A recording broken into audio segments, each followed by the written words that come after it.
Good evening, guys. This is Tom Gray from Android Coliseum. Join with me is Sylvain Laboris and Mark Lastuca. Bonsoir. Unfortunately, Cass Morrison and Ryan Moore couldn't join us tonight due to calls.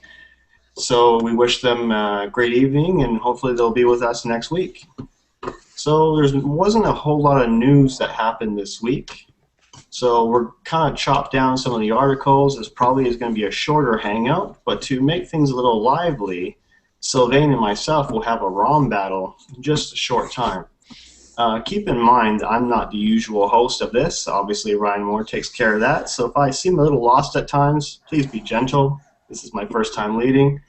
So we're going to jump into the first topic, and that is the Nexus 4 came back on sale just a couple days ago, and actually the stock is still holding strong even right now, which is record for the Nexus 4, being sold out in 22 minutes the first time it went on sale.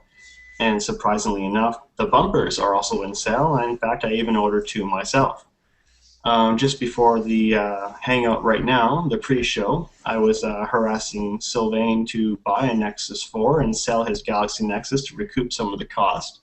So I encourage our readers and followers to also harass him on Google Plus and try and twist his arm to buy a Nexus 4 while he still can.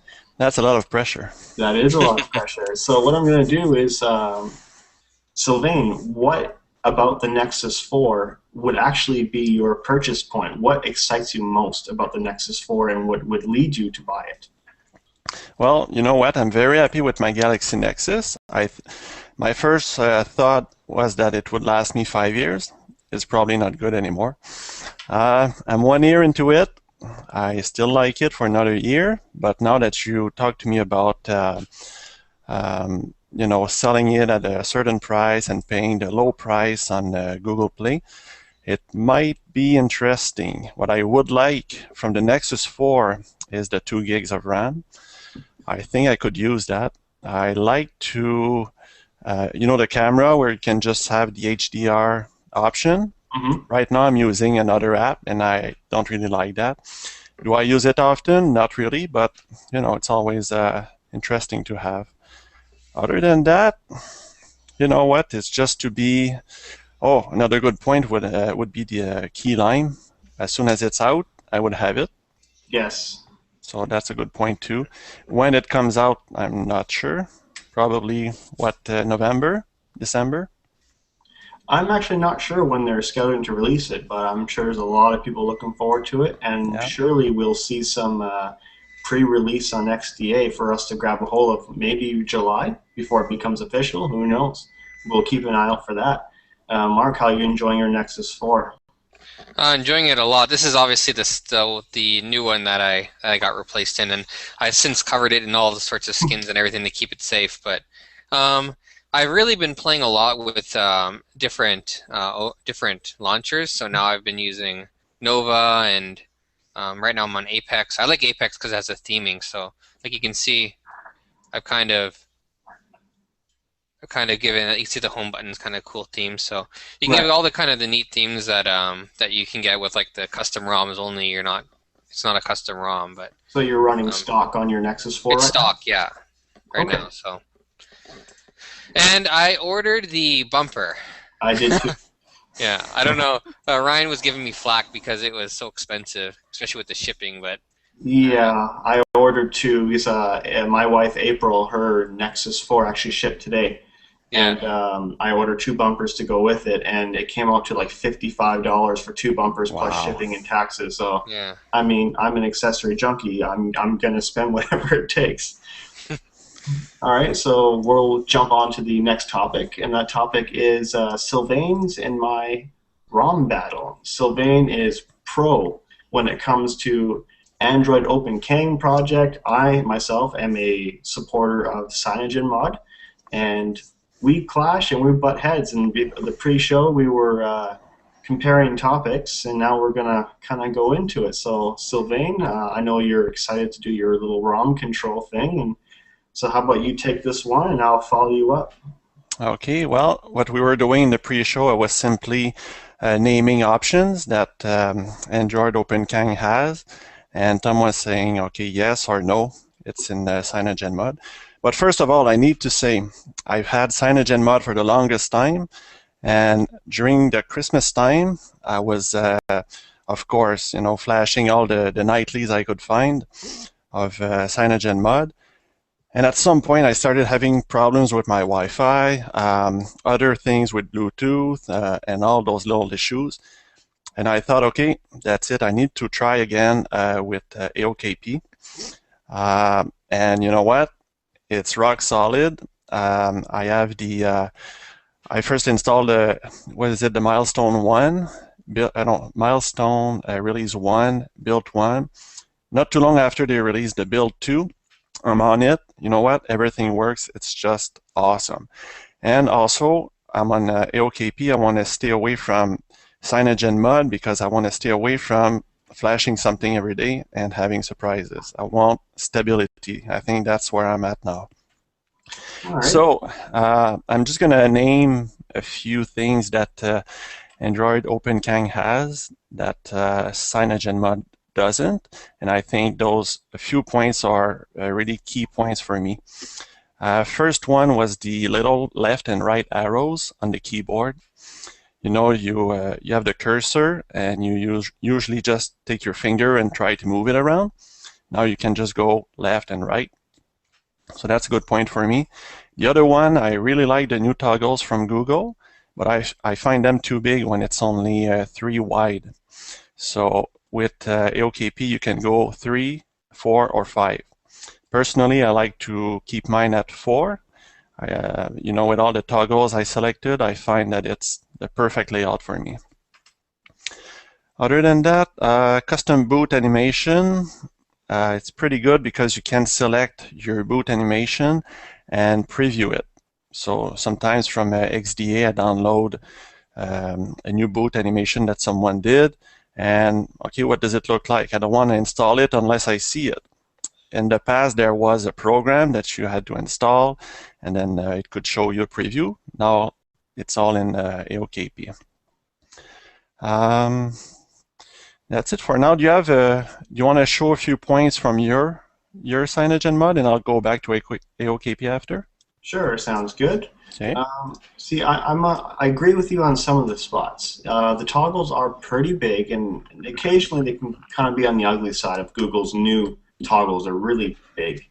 But as we mentioned in the pre-show, I rarely use it. I mean, my Wi-Fi is always on. Bluetooth is always on. The only time I really use it is when I'm going to turn on my tethering Wi-Fi, or if I'm going to turn on the torch flashlight.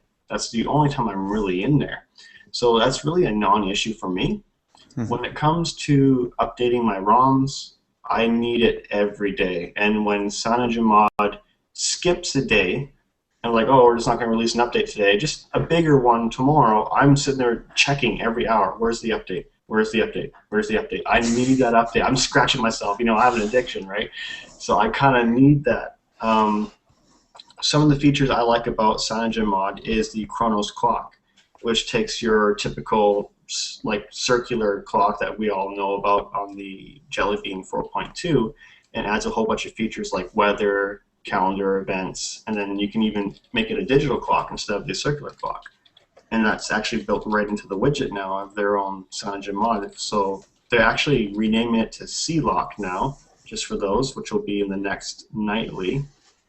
And that's about it. It doesn't have as many customizations as Android OpenCang, but word around the street is that because of the CyanogenMod's lesser amount of customization, they can also increase the speed a little bit. I've noticed a little bit snappier, feel to CyanogenMod than I have OpenCang, but OpenCang can really make it more beautiful and really make it your own, but at a very, very small cost. I know, Sylvain, you were flashing the inverted themes I was giving you earlier, and you kind of ran into some issues with the calendar. Yeah. It's not too bad. I mean, it's a very small issue, but it's definitely something to think about. So that's what I got right now, so I'll pass it back on to you, and you can continue on with your OpenCang review there. Yeah, so what you were saying about the inverted theme, I did buy the theme, and I did ran into a few problems. When I emailed the developer, he told me, you know what, just install CyanogenMod. So I'm like, all right, that's probably not for me. Mm. So anyway, I'll see if something changed in the future. I'll probably go back because I really liked it. This being said, another feature on AOKP was the status bar navigation bar opacity. We're used to have it all black, and now I put mine at 50%, so I kind of see my wallpaper in the background, and it makes me, it looks like my screen is a little bit bigger just because of the wallpaper that I now see behind the navigation bar. So I like that option. There's also in recent apps a kill all button. I'm not sure how useful that is, probably just on the RAM side. I didn't run into any trouble for that, but even though I only have a gig of RAM, it's probably just enough anyway. What else? There's a RAM bar, but I prefer not to look at it because it just reminds me I only have 1 gig and not 2. Something else that's interesting. When I first got my Nexus, I was using LightFlow, but now AOKP includes that into their ROM. It's called LED control. You can just select, okay, let's say talk is going to be red for LED, and Google Plus is going to be purple or whatever color you want. So I find that interesting. I used to be all messed up because I had too many colors and I didn't know what they were meaning anymore. So now I just have 3, and that's perfect. Something else that I don't use on my phone, but it's interesting. You can record your own vibrations. So let's say someone texts you with you can do a long vibration, short, long. You decide whatever you want, but I don't use them anymore. What else was there? Oh yeah, a really good option that I absolutely like is you can change how many buttons you want in your navigation bar. I used to put in there, just drag down in my dock actually, it was a widget to shut my screen off instead of using the power button. But now I can add a power button. I'll show it. I don't know if you guys can see. Oh yes, I can see it there. Yeah. So I just love that. I use it all the time, and that's a really good addition to my Android experience. Something that is missing, and you were pointing that to me, Tom, is the file manager. I don't think there's any when I first installed my ROM. So I had to flash from Titanium Backup. I had to flash Total Commander that I did put in a zip, a flashable zip. So it's a little bit of a pain, but it works. What else? Also the sounds. I use the same sounds all the time. They're all custom, so my ringer's been the same. You were saying that CyanogenMod has all the new sounds from 4.2. And I still have the sounds from the older versions. So, but it doesn't really matter to me. So that's about it for the differences. It's just a nice ROM. I'm going to keep it for a while, I think. I have nothing against CyanogenMod, but I need to stop flashing every day, and I'm good with AOKP for now. Yeah, it's not bad. I mean, I use Android OpenKang on my Galaxy Nexus, back when I had it, and I've used it on my Nexus 4 a few times. It's a great ROM. There's a few things that I didn't like about it, and I'll jump into that real quick before we jump on to the next topic. And you mentioned the sounds, and yes, it's missing a lot of sounds that CyanogenMod has. The thing that really turned me off is it has all the ice cream sandwich sounds still. So when you're selecting items on your screen and you have the touch sound notification on, you hear the old style clicks. When you take a photo, you have that just click photo, like that clicking sound, rather than the new soft melody that we have on the new 4.2. And I mean, is it really important? No. But it kind of bothered me because I bought the Nexus 4 to have all these great features, and they're kind of robbing me of that, right? That's one of the features that kind of turned me away. The file manager, I know you said you didn't like it. It didn't really work for your style. I personally like it because if you don't have that file manager, if I'm a new Android adopter, I have to go get a Root Explorer app. And the good one, Root Explorer, costs $3, $4 or whatever they're charging for it now. So I mean, this will save you a little bit of money. Another small thing is the APN list. Android Kang doesn't have a whole lot of APNs. They have the basic generic ones where if I'm going to activate LTE on my Nexus 4, I actually had to add the LTE APN for Rogers, type it all out. No, it's not a deal breaker for me, but it was a bit annoying because CyanogenMod includes all these APNs, and I didn't have to. So there was a little more work involved. I mean, again, as I said earlier, customization, enormous. I mean, Android Kang is great for customization, but keeping it simple and fast, I think I would go for CyanogenMod just for that reason. If you don't have any other points, Sylvain, I had one actually. Okay, go ahead. On the lock screen, where you can add all the widgets you want, Mm-hmm. even though the app is not meant to be on the lock screen, you can add it. I still don't use any. I tried them all, and it's kind of weird to have a one-by-one widget on your lock screen, on a single screen. It just doesn't work really well, but at least it's there if people want it. Yeah, I mean, I tried using, I'm with you on that one. I totally agree. I tried using widgets on my lock screen. I tried putting my mail up there. I tried putting messages or my music, but the music's already on there anyway, so I couldn't get around it because the whole point of a lock screen is to not accidentally open stuff. Yeah. So you can pocket dial, you can open an email address with it bouncing around in your pocket. I mean, just kind of defeats the purpose of having a lock screen. Might as well just remove it then, right? That's right. Okay, I think Mark's ready. You could probably add him back in before we jump into the next topic. All right. Back, Mark. Hello. How's your Hungry Man meal? Oh, good.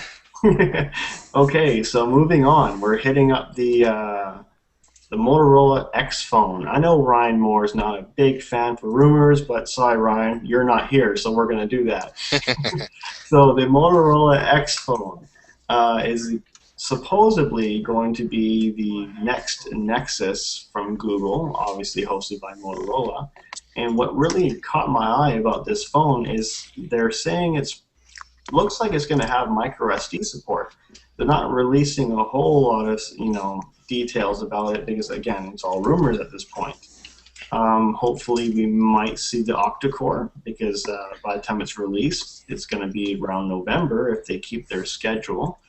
What do you guys think about the Motorola X phone? Do you think Motorola has what it takes to make a Nexus phone, and would it appeal to you if you saw it sitting on a store shelf? So, what I just like to see is I'd love to see the Motorola keep the carbon fiber backing and everything, because the design is really nice. It's just a little bit too pokey, so maybe Google can, because Google likes to make them more rounded. Like with the Optimus G, that was also had very sharp edges, and then with the Nexus 4, Google kind of pulled rank and made them rounded. Right. I hope they can pull rank with Motorola and kind of make more of a rounded Motorola phone. But I love how they have the build quality, especially when I played with the Razer HD. Oh, the build quality is just amazing on those things. So you bring the Motorola build quality in there with some Google little touches here and there. I think you're going to get a killer phone. Nice. Sylvain, what's your thoughts? I have no clue because I didn't read about it. I see. So Okay. I can comment on it. All right, so we'll move on. And the revamped Nexus 7, and I think the guy to answer and really talk about this is Mark, because he's the only guy here that I know actually has a Nexus 7. So what do you think about this Nexus 7, and is it really worth it for current Nexus 7 owners to upgrade to the next generation, or is there really not enough there? Yeah, when I heard about it, it kind of annoyed me because the specs are something that I would have liked, like the 1080 1080 screen would have been quite nice to have on the 7-inch form factor. You're itchy now, Mark, eh? Yeah. Well, right now I got a 720p, Nexus 7 and the 720p Nexus 4, so they're both basically the same resolution. And I actually even have a 1280 by 800 Xperia tablet, so it's they're all around that same 700 to 800 resolution range, and I think it's nice that they're actually putting it up to a nicer resolution now. I mean, that would be good to be able to play with.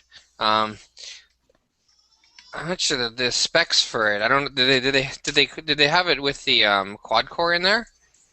As far as I know, yeah, they're going to do a quad core with 2 gigs of RAM. It's what I've heard. I cannot 100% confirm that. I heard the 2 gig RAM, but it'd be good to see if they had the Tegra 4 in there to kind of keep that going. They had the Tegra 3 in there for the last one, so that'd be nice to see. And I mean, it's especially if you're bringing in that same kind of price point. I mean, you cut out the 8 gig entirely this time. You don't even have the 8 gig, just 16 and 32 gig. I mean, it's going to be another hit, I think, for those who are kind of apprehensive, like Ryan, or maybe if you're apprehensive at getting it. I know you like your big screen phone, so you probably don't need the 7-inch form factor. But like Ryan, he kind of had a bit of a sore spot earlier, this one will probably hit that really nice sweet area. All right, so we'll jump on to the next topic. It's our poll results for NFC usage. On a show of hands, who uses NFC more than once a week? Nobody. Oh, you, Mark. I do. How often do you use NFC, and what do you use it for? I use it every day, and I use it for automation. When I get into work, I have an NFC tag, and I tap it, and it makes my phone go silent. Oh, yeah. And I use the Automated Pro, the one that Sylvain, I think it was Sylvain who brought it up. I use that one a lot now. So. Well, that kind of fits our little poll results here, because the poll results are 70% are using NFC, and 40% are kind of, 30% use it every single day, like what you're talking about. Yeah. Me personally, I use it for fun. I don't use it for real. I'm not sure how Sylvain uses his. Do you actually use it at all, or is it just a novelty feature? I use it now. You know what? I did when I first got my few tags, and I have to thank Ryan for that. Because of the poll, I started again this week to use it every day. So I installed one at work where, you remember the little speaker Bluetooth that I had? Now it's on my desk at work, and every morning when I come in, I just put my phone on the tag, and it starts my Bluetooth. And there you go. And now I want to put one in my entrance when I get home, just to shut down data. What else? And just put on my Wi-Fi and my sync on. So yeah, I have a few that I want to use now. So thank you, Ryan. That's great. Okay. So speaking on NFC tags, Ryan was supposed to do a NFC tag review, but unfortunately, again, as I said, duty calls, and he couldn't be here with us today. So hopefully he'll take care of his NFC review next week. So keep your eyes open for that. So I want to say something about the tags again. So I only have the tags where you have to stick them. So, and I don't want to stick them on my walls or on my monitor at work. So what I want to do is just buy new tags. And I was looking at one. Well, I'm looking for one that would be a ring that I would put on my finger with a tag inside, and I could use it, just to unlock my phone or do stuff like that. Sounds like you're going the way that Google's trying to go, where they're trying to use that ring as a password instead of you typing passwords in there, where you have like a ring and you just use that ring to then log in everything. That'd be great. And if I could put one in my neck and just put my phone like this, unlock it, I'd be good. Okay, so moving along, we don't have any reviews because none of us got anything good in the mail. Only thing I got. I don't know. I did, but Well, your red case, right? Yeah, I've got it. I've used it for just for the day so far. But you didn't add it to the document. So No, you I just got it just now. So I can Just go over like it next week once I have a little bit of work to do. But I got my little pocket charger. Once again, I just got it today, so I'll use it a while. Maybe I'll talk about it next weekend. yeah. All right. You're just teasing us now. Yeah. Yeah, I have to. We'll have a full docket for next week, I suppose. All right. So SwiftKey Flow has updated a little while ago at the beginning of the week, adding some better predictions and so on and so on. I used SwiftKey Flow for a while, and I found it a little clunky actually on the Nexus 4. I've been having problems with SwiftKey on the Nexus 4 for some reason. It worked great on my S3, but I find it's a little slight delay, and it's not really nice to use anymore. I find that the stock Google keyboard is actually doing a great job, and I'm actually starting to become a fan of it. Yes. I know, Mark, you use SwiftKey a lot, so what are your thoughts on it? Are you having issues like me, or are you totally opposite? So I know I mentioned last week that I was really into key, but then they had the new SwiftKey Flow just got updated, and I switched back to SwiftKey. So this week I've been using SwiftKey again. So it's great for me because it's an excellent competition. To me, it's actually, I quite like it. You know, it runs smooth. What I can't stand, and I just did a factory reset of one of my Nexus 7 actually, and it gives you the stock keyboard. Mm-hmm. So I worked with the stock keyboard, and I get frustrated using it because it just doesn't have the functionality. So like if you want to delete, if you hold down the delete key on SwiftKey, it'll delete an entire word at a time. While on the the stock one, it just has to delete through all of them. If you're swiping and it does something wrong, it gets a word wrong, you can go back and you can click it and you can pick one of the other suggestions, which is quite nice. You don't have any of that kind of, I don't know, well, if you have much of that with the stock one. Not aware of, no.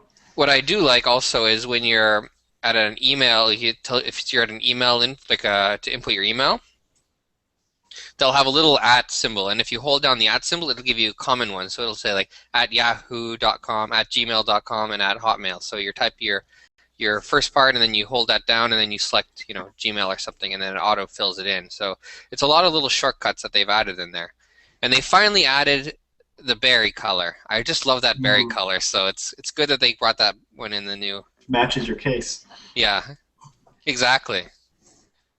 I don't know. I quite like. I think the berry's done quite well. So I'm assuming, Sylvain, you use the stock keyboard as well? Absolutely. Nice okay, so Swift is not really for you then, eh? I tried it, and I don't know. I just prefer the stock one.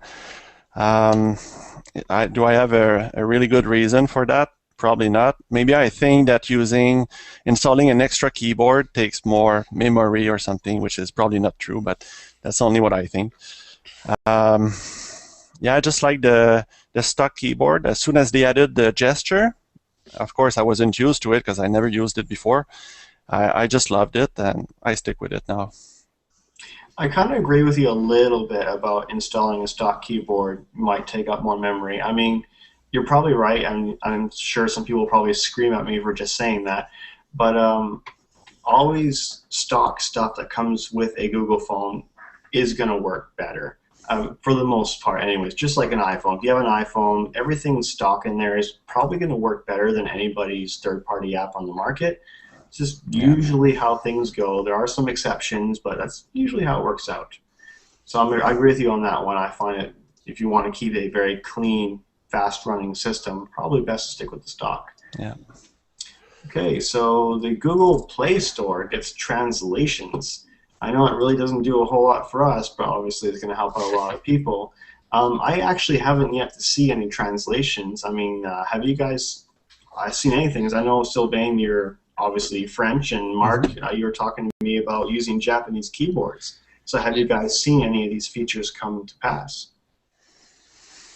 It's interesting. I mean, I know a few people that only use French on their phone, and when I help them, they tell me terms which I don't understand because I'm just not used to them. But I can see how useful it can get to have a proper translation, even in the market. I see. And Mark, yourself? Yeah, I don't. I do some typing in Japanese, but I don't have like the App Store open to that or anything. I haven't had a chance to. My wife doesn't use the phones very much, so and I haven't got her to switch to my Nexus S quite yet. So we haven't had a chance to really play around with that. So, but when I get a chance to, maybe I'll have a look when we do. All right. Okay, so we had some pretty good updates. The next one on the list was Google Play Music. I know Sylvain and I were talking about this a little bit in the pre-show about some of the things that we actually noticed without even looking at the changelog that really appealed to us. And the thing that really mattered to me was being able to shuffle from the playlist or artist or album, before you kind of had to go to the top of the list and just shuffle from there. I noticed that my album art is handled a lot better because I do use the Google Cloud for the music, and my list is like perfect. Everything has artwork. Everything's categorized. If something's out of place, I will find it and correct it. It's just, my wife calls me OCD for that. So they added a previous track button to the widget, which is like, oh my God, finally, because how many years have we gone with only being able to go forward, never looking back? I mean, you had to open up that app, go back, use your little headphone thing, click 3 times, go back. I mean, finally they add something that we can do on a widget, and it's very much needed. But it's still not in the notification one unless you enlarge it. On the Nexus 4, I have it there. Even a small notification? I believe so. I'll actually have to check that out. Because okay, I've only seen it on the big one, so maybe you're right on that one. Yeah, I'm trying it right now. Of course, it doesn't work. So while you're trying that out, let us know when you're ready. Yeah. Also, within this Google Play Music fix is a freezing issue for the S3. I personally didn't have any freezing issues. I've never heard anybody report it, but obviously somebody did if they're going to fix this. That's pretty much all that really was new for Google Play Music. Just waiting on Sylvain to see if he's got that up for us. Yeah, I do. And still no previous button, eh? Can you see? Yeah, I can see it. So if you take your finger on there and pull it down, will it appear then? Yeah. There you go. Yeah. Obviously a bit of an oversight maybe, or they only focus on the widget. Very interesting. All right, so you guys anything to add on the Google Play Music that really appealed to you? Well, I do sometimes just pin, well, I do pin my playlists. And so it's nice to see where I'm at just by looking in the app. So where you see the pin, you see the little, like it's like a clock going on. So that's pretty nice. Other than that, not much. I'm still waiting to be able to upload music from my phone. Actually, Ryan Moore actually posted an article on Android Coliseum exactly just to do that. Yes, but it's a workaround. I want it, from the app.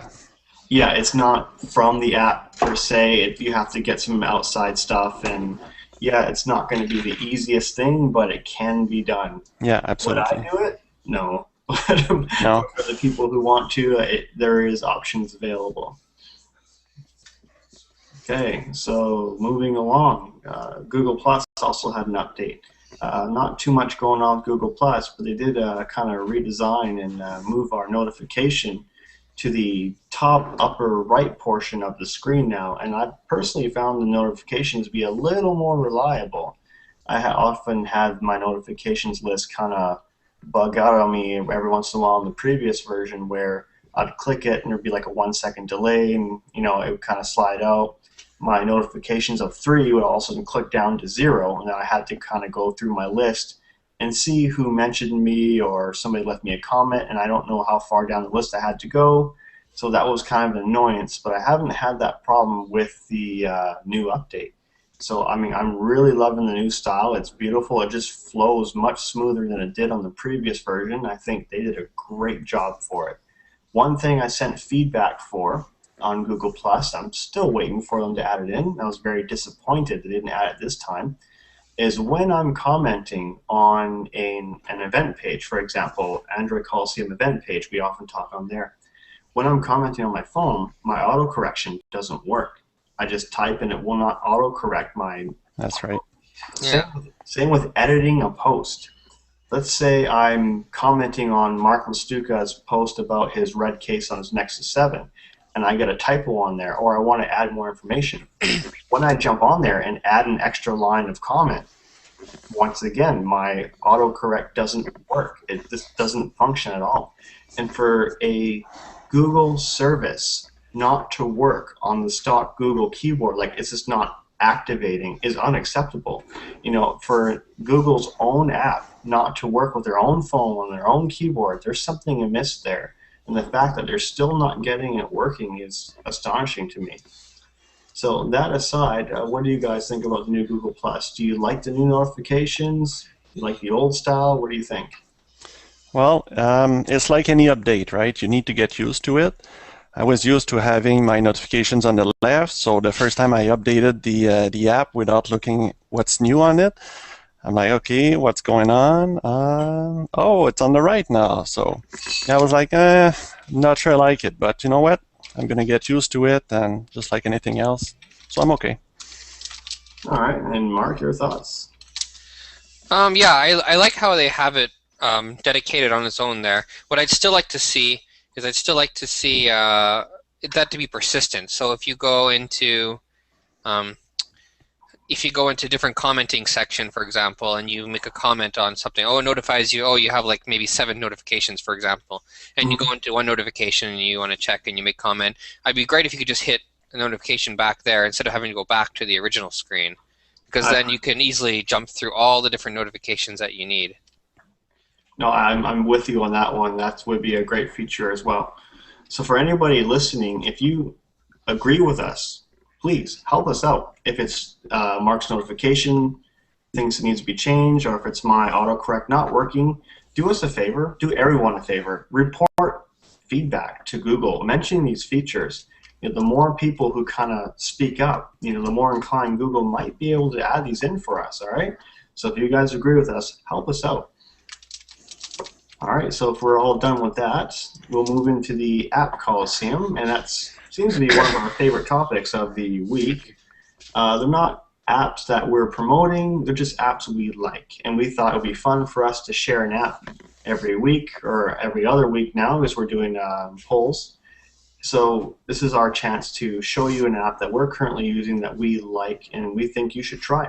So first on the list is Sylvain to show off his app if he's got one ready. Yes. And that being said, Sylvain, take it away.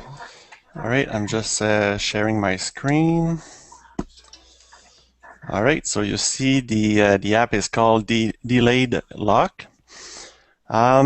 It looks like it's about the same as Unlock with Wi-Fi, which Cass uses. I used it for a while, but it was only doing it on a Wi-Fi network. This one is a little bit different. It does the Wi-Fi network. Let me just go into plugins. You have to download those plugins from the Play Store, but they're really small, like 20 kilobytes each. So it doesn't change anything, and they don't show up, I think, in your app drawer. They're just kind of in apps. So you have Wi-Fi. So the goal of this app is to leave your phone unlocked. You can leave it unlocked on Wi-Fi, Bluetooth, with location, which uses your GPS. And there's also a remote lock. So let's say I'll start with Wi-Fi. Just waiting for the update. Okay, you see there my network. So as soon as I'm at home, it stays unlocked. Unless I have a notification here. So you see at the bottom, lock disabled. So even though I'm on my Wi-Fi at home, I can enable my lock. So, or just lock now, and it shuts my screen off. If I do enable lock, it's gonna enable the lock, but leave my screen open. I just go back. Bluetooth, I tried it at work with my little speaker there, but once again, it's at work, so I'm not sure I want to leave it unlocked on my desk. So I just tried it. It works well, but I'm not using it anymore. Location, I'm not using it. I think it's too, you know, if I'm just at work, or it's probably the same as Bluetooth, I don't want to use that. I want to keep a certain control over it. You can decide, okay, the delay, 5 minutes after the screen off. That's what I use. I think it's enough. Because how many times you lock your phone, your screen is off, and you realize, oh shoot, I forgot to do that, and you have to re-enter your code again. So that helps a lot. Other than that, I know that with unlock with Wi-Fi, you can only have a PIN, but with this app, you can also have face unlock and the pattern. But for those two options, your phone needs to be rooted. One option that I'm not using is to wipe my device after a certain amount of failed unlocks, because if one morning I'm just foggy and I just keep entering the wrong code, I'm gonna wipe my device. That wouldn't be good. Yeah, I don't want that. Yeah, remote lock. If someone texts me lock now on my phone, I'm gonna change that after, of course. If someone texts me that, it just locks my phone. So I guess it's pretty good if your phone gets stolen or something. So yeah, that's delayed lock. They have a trial version, which I only tried a little bit just to see if it works on my phone. And as soon as I saw those plugins I can have, I just bought it, and I think it's like $196 Canadian. So it's pretty good price. Not bad. That's it for my app. All right. So you're gonna have to give me your number one day so I can randomly lock your phone on you, and that'll be fun. Well, like I said, I'm gonna change that because lock now doesn't work. That's the default one. Okay, so if you wouldn't mind throwing your link into the document, that would be great. Yeah. And I will get my app set up in just a minute, because I'm next on the list. So I will also be sharing my screen using AirDroid, just like Sylvain did. So there's my screen. So for those of you who have followed me on Google+, you know a couple weeks ago, almost a month ago, I got myself on a Sony Google TV. And the app that it provided me within the instruction manual through a QR code was a remote control app for that TV, and I'm absolutely in love with it. This app actually allows me to control my TV from my phone, and I mean, that's the coolest thing in the world for me right now. Jumping into it now. You know, I have little games with my wife where she's watching her shows, and I'll start turning up the volume and down the volume and change channels just to piss her off, right? Because as long as you're under the same Wi-Fi, I can be anywhere in the house. I don't have to have, infrared contact. I can be upstairs or wherever. I can be in the laundry room and start messing around with the TV. Being able to change my video modes. I mean, you can do anything on this app to your TV that the remote control can do. And it's just an amazing app, and it's free, and for any Google TV user to be able to do this with their phone, it's just fantastic. I mean, there's nothing better than it. It's a very, very quick app review. I mean, there's not a whole lot to this. I mean, I'm sure you guys know what a remote control is, so I'm not going to waste too much time with it. Just being able to turn on and off your TV, it just, I don't know. It seems so simple, but it's a great feature to have on your phone. So that concludes my app review of it's called Media Player. I will throw the link into the document in just a moment here, and I will turn it over to Mark so he can present his application. Sure. I can't get the my Droidette screen to work, so I'll just it's a very straightforward app anyway. So the app that I'm doing is called Glowfly. It came up. It actually one guy he shared it on Google Plus, and I decided to have a look at it. What it is it's an app for now. You guys are all using custom ROMs, so they may be built in. I know CyanogenMod has it, but I don't know about AOKP if it has it or not. But what it is Glowfly. It gives you an SMS messaging notification pop-up. So that's one of the things that would be nice to have. That stock doesn't come with it. You have to go into the settings, especially if you're in the middle of something and you want to reply to a message. You'd have to leave whatever task you're doing. So what it does is it actually gives you a little SMS pop notification. And there's a few other settings you can do that allow you to. You can actually. I can screen share this one though.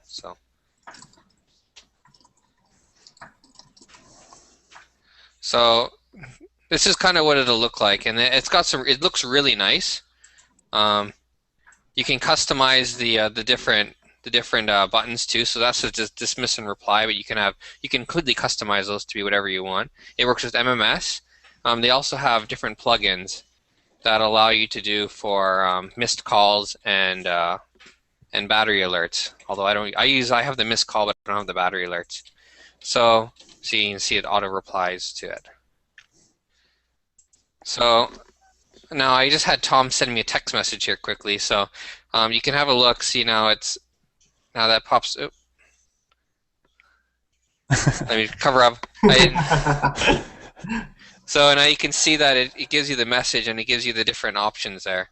So I can dismiss, and I actually chose the option to go to inbox, so will open the inbox if I want to, or you can hit reply, and then there you go. So you can type your message in there and you can reply back. And this is all without even entering the lock screen. So I can get a message, reply back to it, and send it in, and then and be done with it instead of having to open or go through the notifications, which is really nice to have, and especially without having to going routing and everything, you can do it. It costs I think it's 99 cents on the App Store, but the developer said that. Well, he says that, but half of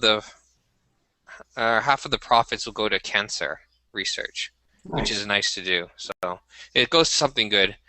He also has a few other different themes on there that you can do for the different coloring, but in general, it looks really good, and he follows the Holo theme. He follows the standard Google design practices. So it looks really good.